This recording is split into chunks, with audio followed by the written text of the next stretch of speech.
આજે મારા દીકરાની રસોઈ ચેનલમાં બનાવીશું મકાઈ અને ચીઝવાળી મેગી। આ મેગી એકદમ ઓછા ટાઈમમાં બનીને તૈયાર થઈ જાય છે। મેં પહેલાં મેગી ચાળમાં બાફીને તૈયાર જ કરેલી છે। તો મેં લીધું છે તેલ ગરમ થાય પછી આપણે નાખીશું જીરું ફૂટ્યા પછી આપણે નાખીશું તીખી મરચી, ઝીણો કાપેલું લસણ અને આદું।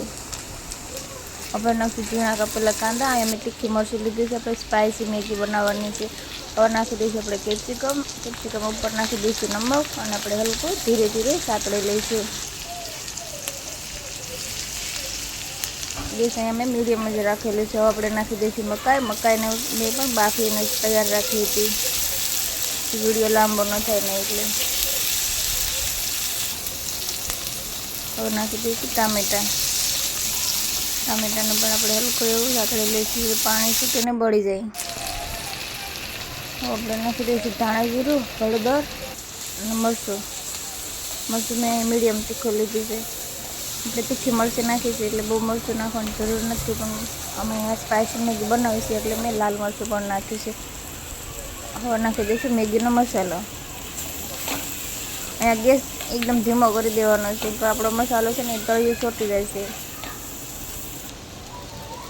હવે હું નાખી દઈશ મેગી। આ મેગીને મેં વાફીને તૈયાર જ કરી હતી નમકવાળા પાણીમાં। હવે આપણે મેગીને પણ આ મસાલામાં મિક્સ કરી દઈશું। મેગીને મેં બાફીને પાણી નિતારી લીધું હતું જાળીવાળા વાસણમાં, એટલે પાણી ન રહીને મેગી આપણી કોરી એવી સારી બનાવવા। અહીંયા મેં નાખી છે મોઝરેલા ચીઝ।